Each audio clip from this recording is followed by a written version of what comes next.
ఈ రోజుల్లో cinema hit కావాలంటే స్టార్ కాస్టింగ్ కంటే కంటెంట్ ఎక్కువ మాట్లాడుతోంది. ఈ నిజాన్ని మరోసారి నిరూపించింది మహావతార్ నరసింహ అనే యానిమేషన్ సినిమా. జూలై 25న పాన్ ఇండియా వైడ్ గా రిలీజ్ అయి బాక్సాఫీస్ను ఒక్కసారిగా ఉలిక్కిపడేలా చేసింది. ఈ సినిమా గురించి మొదట్లో పెద్దగా హైప్ లేకపోయినా కేవలం ఒక్క వీకెండ్లోనే దాని రూపురేఖలు మారిపోయాయి.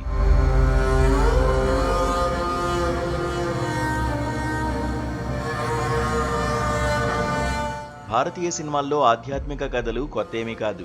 ది లెజెండ్ ఆఫ్ హనుమాన్ వంటి సిరీస్లు ఇప్పటికే కల్ట్ ఫాలోయింగ్ సంపాదించాయి. అదే తరహాలో మహావతార్ నరసింహ కూడా విష్ణు అవతారాల ఆధారంగా హోమ్లే ఫిలిమ్స్ తీసుకొచ్చిన ఒక భారీ ఫ్రాంచైజీలో మొదటి చిత్రం. భక్త ప్రహ్లాదుడి కథ ఆధారంగా తెరకెక్కిన ఈ యానిమేషన్ మూవీ అద్భుతమైన విజువల్స్ మరియు హృదయాన్ని హత్తుకునే కథనంతో ప్రేక్షకులను మంత్రముగ్ధులను చేస్తోంది. ఈ సినిమా రిలీజ్కు ముందు అంతగా ప్రచారం లేకపోవడంతో చాలా మందికి దీని గురించి తెలియదనే చెప్పాలి. కానీ సోషల్ మీడియాలో గ్లిమ్స్ మరియు కొన్ని కీలక సీన్స్ వైరల్ కావడంతో ప్రేక్షకుల ఆసక్తి ఒక్కసారిగా పెరిగిపోయింది.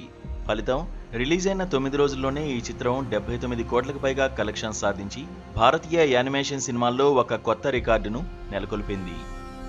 మొదటి రోజు కేవలం 1.5 కోటి కలెక్షన్స్తో సాధారణంగా మొదలైన మహావతార్ నరసింహ రెండో రోజు నుంచి ఊపందుకుంది.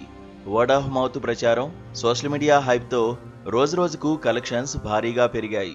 ఆశ్చర్యకరంగా ఈ సినిమాకు నార్త్ ఇండియా నుంచి అత్యధిక కలెక్షన్స్ వచ్చాయి. గత కొంతకాలంగా బాలీవుడ్లో ఆధ్యాత్మిక చిత్రాలకు వస్తున్న క్రేజ్ ఈ సినిమాకు మరింత బలాన్ని చేకూర్చింది. ఈ చిత్రం యానిమేషన్ అయినప్పటికీ దాని విజువల్ క్వాలిటీ, ఎమోషనల్ డెప్త్ మరియు భక్తి రసంతో కూడిన కథనం ప్రేక్షకులను థియేటర్లకు రప్పించాయి. సాధారణంగా యానిమేషన్ సినిమాలు ఓటీటీలో ఎక్కువ ఆదరణ పొందుతాయి. కానీ మహావతార్ నరసింహ థియేటర్లలోనే ఒక సంచలనంగా మారింది. హోమ్లే ఫిలిమ్స్, కేజీఎఫ్ మరియు కాంతార వంటి బ్లాక్ బాస్టర్లతో ఇప్పటికే పాన్ ఇండియా స్థాయిలో గుర్తింపు తెచ్చుకుంది. ఇప్పుడు విష్ణు అవతారాల ఆధారంగా ఒక యానిమేషన్ ఫ్రాంచైజీని తీసుకొచ్చేందుకు క్లీమ్ ప్రొడక్షన్స్తో జతకట్టింది. మహావతార్ నరసింహ ఈ ఫ్రాంచైజీలో మొదటి అడుగు మాత్రమే. ఈ సినిమా విజయం రాబోయే చిత్రాలకు ఒక బలమైన పునాది వేసింది.